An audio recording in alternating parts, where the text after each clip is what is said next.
नमस्कार दोस्तों, स्वागत है आपका ज्ञान और मस्ती चैनल पर। आज हम एक ऐसे रहस्य की बात करने जा रहे हैं जो श्रद्धा और विज्ञान के बीच की सीमाओं को चुनौती देता है। अमरनाथ गुफा और उसमें बनने वाला बर्फ का शिवलिंग।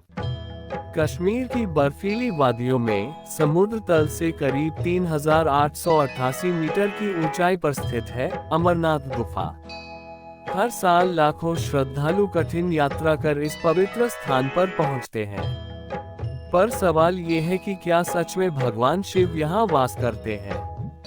क्या वह बर्फ का शिवलिंग प्राकृतिक चमत्कार है या इसके पीछे कोई वैज्ञानिक कारण है? पौराणिक मान्यताओं के अनुसार यही वो गुफा है जहां भगवान शिव ने माता पार्वती को अमृतत्व का रहस्य सुनाया था। कहते हैं जब शिव जी ने कथा सुनानी शुरू की तब उन्होंने अपने साथ के 5 तत्वों बैल, चंद्रमा, सांप, त्रिशूल और गणेश जी को भी अलग अलग स्थानों पर छोड़ दिया। इसीलिए आज ये सभी प्रतीक अमरनाथ यात्रा के मार्ग में अलग अलग स्थानों पर दिखते हैं। और जैसे ही भगवान शिव अमृतकथा सुना रहे थे, उन्होंने इस गुफा में एक खास ऊर्जा उत्पन्न की जिससे पार्वती माँ को अमरता का रहस्य प्राप्त हुआ। उसी स्थान पर आज भी हर साल स्वतः ही बर्फ से शिवलिंग बनता है।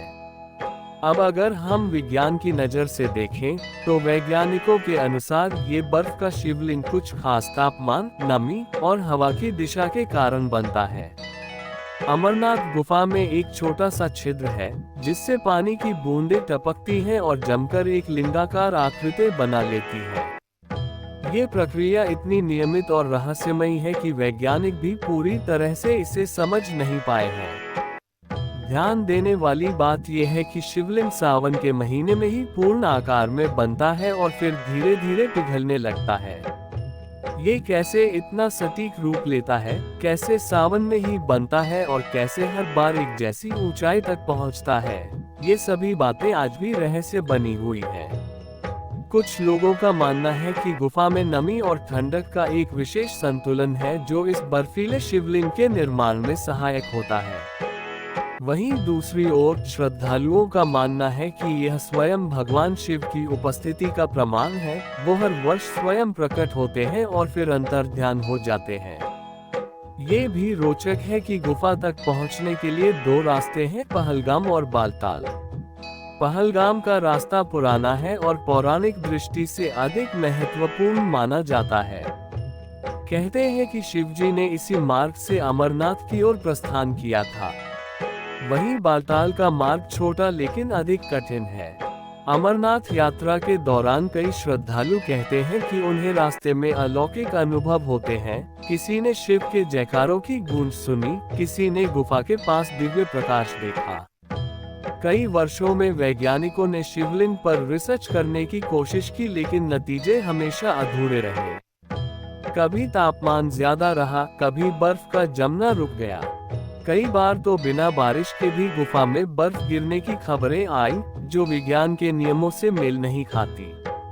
कुछ श्रद्धालु बताते हैं कि जब वे पहली बार गुफा में पहुंचे तो उन्होंने खुद को किसी और ही दुनिया में पाया। वहां की ऊर्जा, वहां का मौन और शिवलिंग की झलक सब कुछ जैसे एक अलौकिक संसार का हिस्सा लगता है। अमरनाथ यात्रा के साथ कई और रहस्यमयी घटनाएं भी जुड़ी हुई हैं, जैसे यात्रा के दौरान मौसम अचानक बिगड़ जाना, अचानक धूप निकल आना या रास्ते में बर्फ के बीच से किसी अज्ञात व्यक्ति का मार्गदर्शन करना। क्या ये सब मात्र संयोग है या फिर वास्तव में भगवान शिव अपने भक्तों की परीक्षा लेते हैं? कई लोग कहते हैं कि अमरनाथ का बर्फ का शिवलिंग इस बात का संकेत है कि भगवान शिव हर साल आते हैं अपने भक्तों से मिलने और उन्हें आशीर्वाद देने। आज भी वैज्ञानिक इस शिवलिंग के बनने की सटीक प्रक्रिया को समझने में असमर्थ हैं।